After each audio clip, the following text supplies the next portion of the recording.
On September 12, 1897, on a desolate ridge along the northwest frontier, today's Khyber Pakhtunkhwa in Pakistan, one of the greatest last stands in history unfolded. Just 21 Sikh soldiers of the 36th Sikh Regiment found themselves facing down a storm of nearly 10,000 Afghan tribesmen, outnumbered nearly 500 to 1. They knew there was no hope of survival, no chance of reinforcements, and no possibility of retreat. And yet, they stood their ground. What happened that day at a small signaling post called Saragarhi has been remembered ever since as India's Thermopylae. Much like the legendary 300 Spartans who fought at the Hot Gates, these men chose duty, brotherhood, and honor over life itself. For hours, they fought off wave after wave of attackers, their rifles blazing until the last bullet was spent. When the walls finally fell, they met their enemies with bayonets, swords, and their bare hands. By the end, all 21 lay dead, but their sacrifice cost the Afghans hundreds of lives and stopped their advance cold.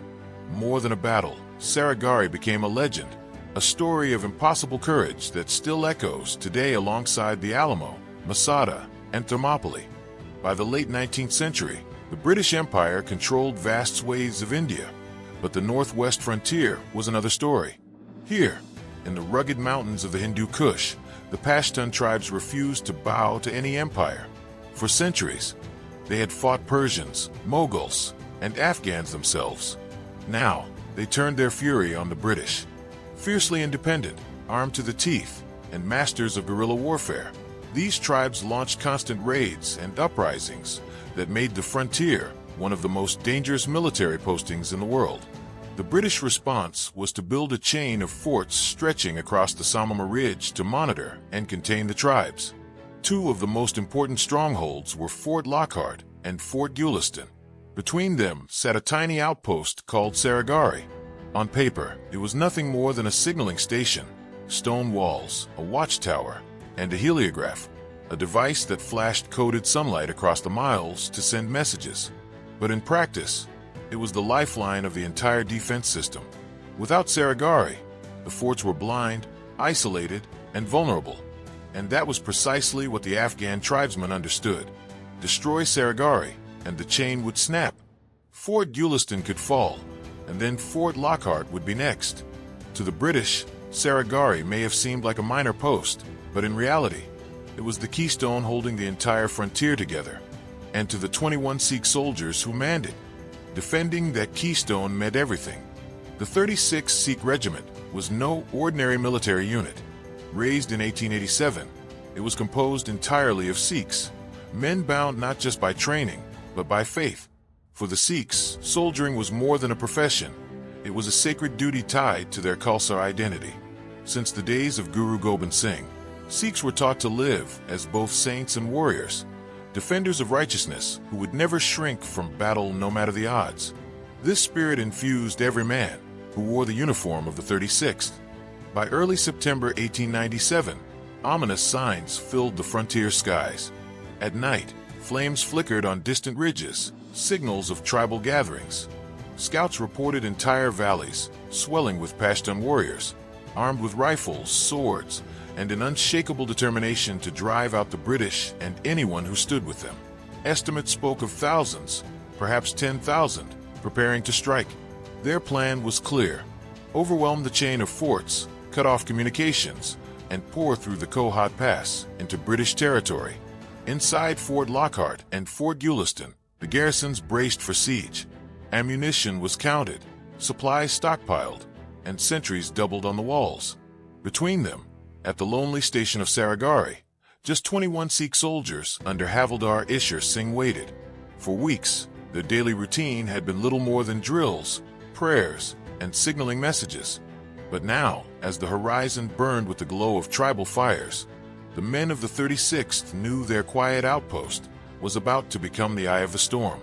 On the morning of September 12, 1897, the silence of the Samama Ridge shattered.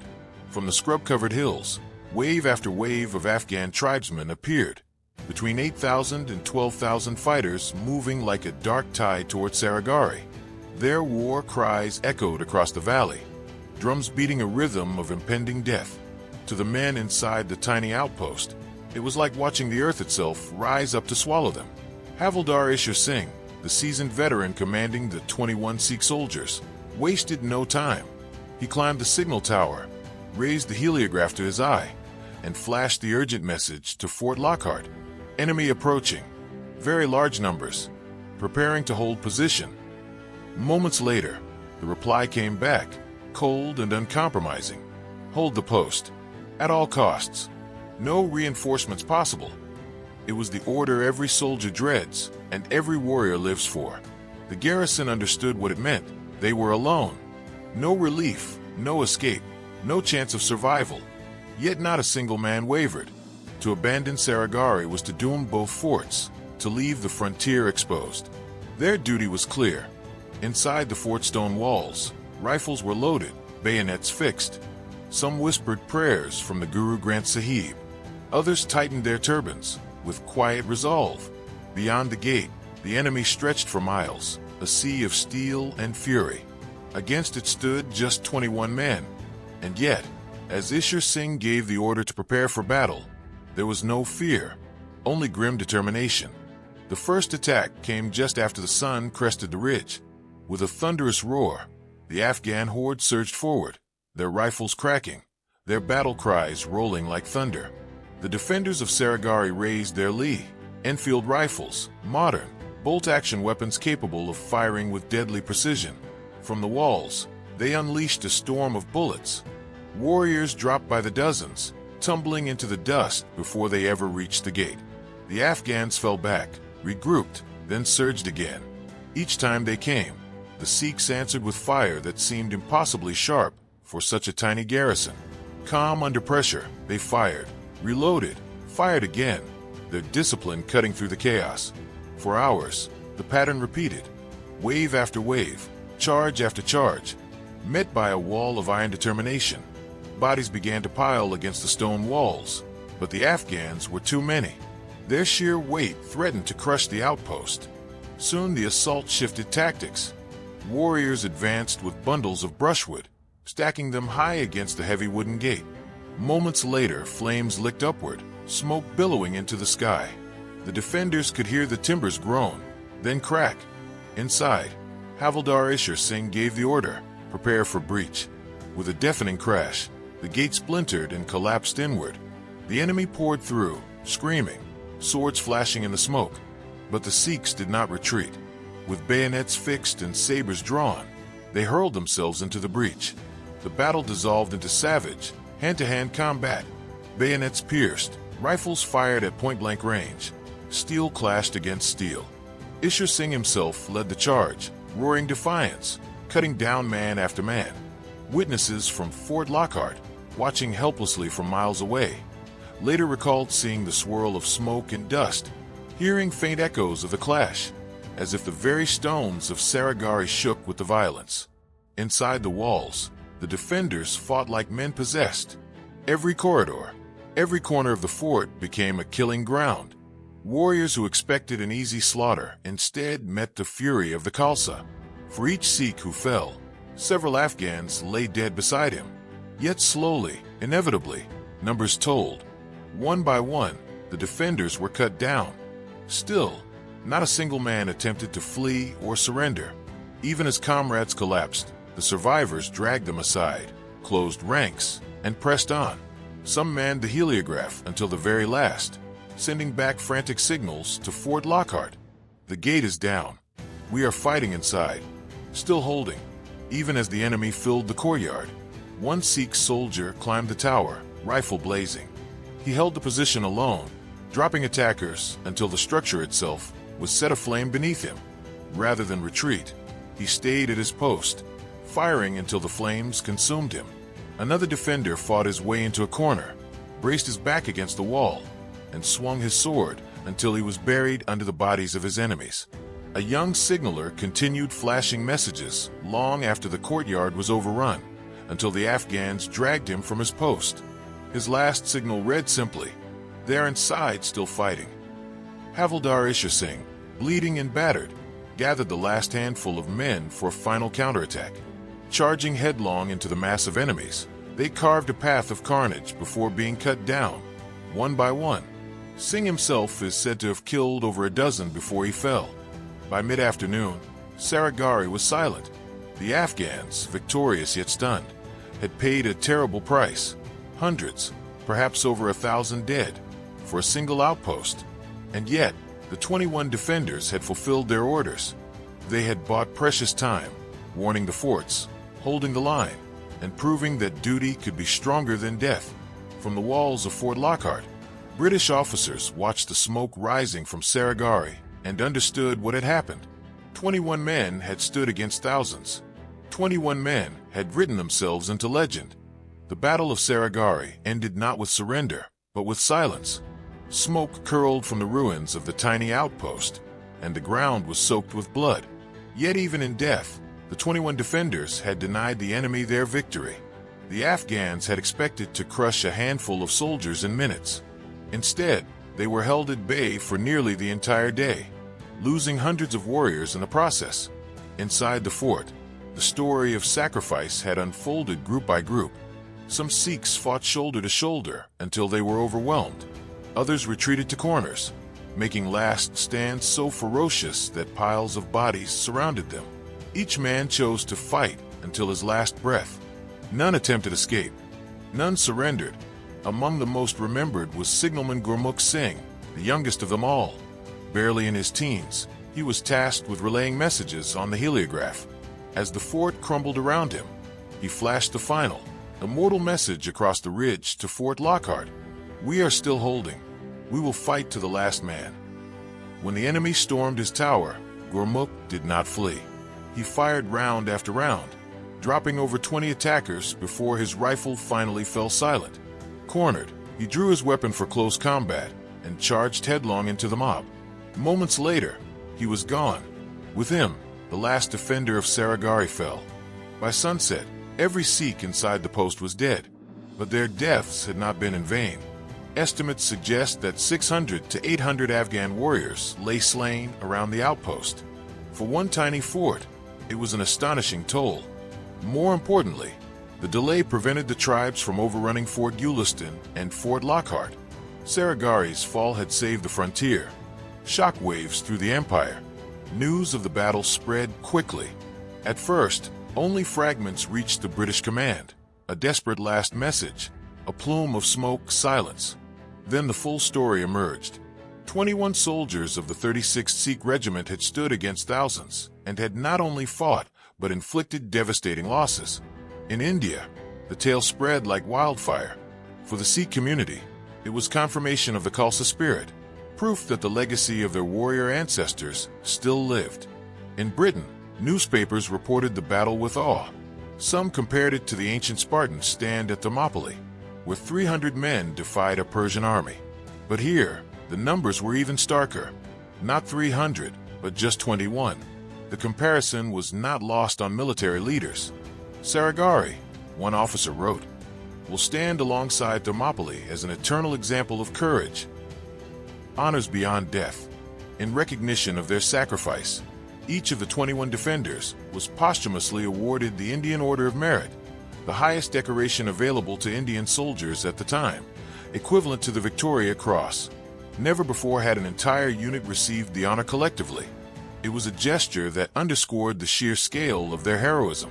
Memorials were erected to ensure their names would not be forgotten.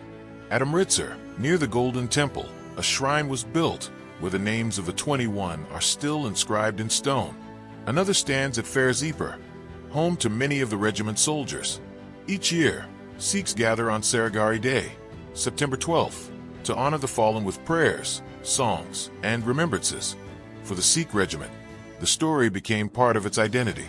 New recruits learned the names of the men of Saragarhi. The regiment marched beneath banners that carried their memory.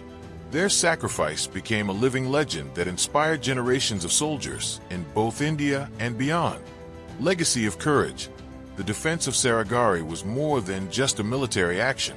It was a statement about duty, honor, and the willingness to sacrifice everything for comrades and for cause. The Sikhs at Saragarhi knew the outcome the moment they saw the enemy's numbers. Yet they did not falter. They chose to stand, and in doing so, they immortalized themselves. The British Empire would later acknowledge that the courage of these men had no equal. In schools across Punjab, the story was taught as a lesson in valor. In Sikh households, parents told their children that the men of Saragarhi had lived and died as true warriors of the Khalsa. Even today, military academies across the world study the battle as an example of defensive warfare under impossible odds. Soldiers from many nations know the name Saragarhi, and it is often invoked alongside Thermopylae, Rorke's Drift, and the Alamo as one of history's greatest last stands. An echo across centuries. For Americans, the story resonates with familiar echoes. Like the Alamo, it was a small garrison that refused to surrender, buying time for others to survive. Like Thermopylae, it was a hopeless defense that became eternal legend. But what sets Saragarhi apart is the sheer disparity of numbers, 21 against 10,000. Their courage was not about victory. It was about making a stand, about proving that the human spirit can blaze brighter than any army. In the end, the Afghans may have taken the fort, but they could not conquer the memory of what those 21 men achieved. As the sun set on September 12, 1897, the Sikh soldiers of Saragarhi fell where they stood, but in falling, they rose into immortality. Their story still inspires soldiers, scholars, and storytellers more than a century later. It is a reminder that sometimes the smallest posts and the fewest men leave the largest mark on history. When the smoke cleared from the ruins of Saragarhi, what remained was not just a battlefield, it was a legend. 21 Sikh soldiers had faced the impossible, and in their refusal to surrender, they had joined the ranks of history's most iconic last stands. Historians quickly drew comparisons. Like Thermopylae, where 300 Spartans held back the Persian tide, Saragarhi showcased the power of determination against overwhelming numbers. Like Masada, where Jewish rebels chose death over surrender to Rome, it embodied a fierce, unyielding defiance. And like the Alamo, where a small band of defenders gave their lives in Texas, it demonstrated how sacrifice can shape the identity of a people. Yet Saragarhi stands apart. Unlike many of these other battles, where individuals or leaders were singled out for glory, here every single man was honored equally. All 21 defenders were posthumously awarded the Indian Order of Merit, the highest recognition then available for Indian soldiers. It was a collective tribute, recognizing that not one man faltered, not one man abandoned his duty. They stood together, they fell together, and they were remembered together. This unity is what gives Saragarhi its unique power. It was not the tale of a heroic commander dragging his men into immortality, but of an entire band of brothers who embraced their fate, side by side. The meaning of sacrifice. For the Sikh community, the battle echoed the teachings of their faith. To live as Khalsa was to live fearlessly, to protect the helpless, and to fight for righteousness even in the face of certain death. The defenders of Saragarhi lived those values to their final breath. Their story became not just military history, but spiritual testimony, a reminder that faith and duty can be stronger than fear. For the British Empire, Saragarhi was proof that loyalty and bravery did not depend on race or origin. Indian soldiers, often overlooked in the wider narrative of the empire, had shown a courage that equaled and even surpassed the greatest examples in British history. The sacrifice of these 21 Sikhs reverberated through military circles, taught as a model of honor and discipline. For modern India, Saragarhi is a cornerstone of national pride. It reminds a diverse nation that in the moments that matter, courage and loyalty speak louder than politics or divisions. The legacy today. Every year on September 12th, soldiers of the Sikh Regiment gather to commemorate what is now known as Saragarhi Day. It is not simply a ceremony, but a living ritual of remembrance. Names are read aloud, hymns are sung, and stories are retold. At Amritsar and Ferozepur, the memorials built for the 21 stand as sacred spaces where history and faith intertwine. Visitors who come to the ruins of Saragarhi itself, still standing in present-day Pakistan, find only broken stones and silence. Yet in that silence lies something haunting, the knowledge that on this barren ridge, a handful of men once defied an army. The landscape has changed, empires have risen and fallen, but the courage of those 21 remains untouchable. Their story continues to inspire soldiers far beyond India. In Britain, Saragarhi is remembered as one of the empire's most gallant defenses. In military academies worldwide, it is studied as a textbook case of courage under siege.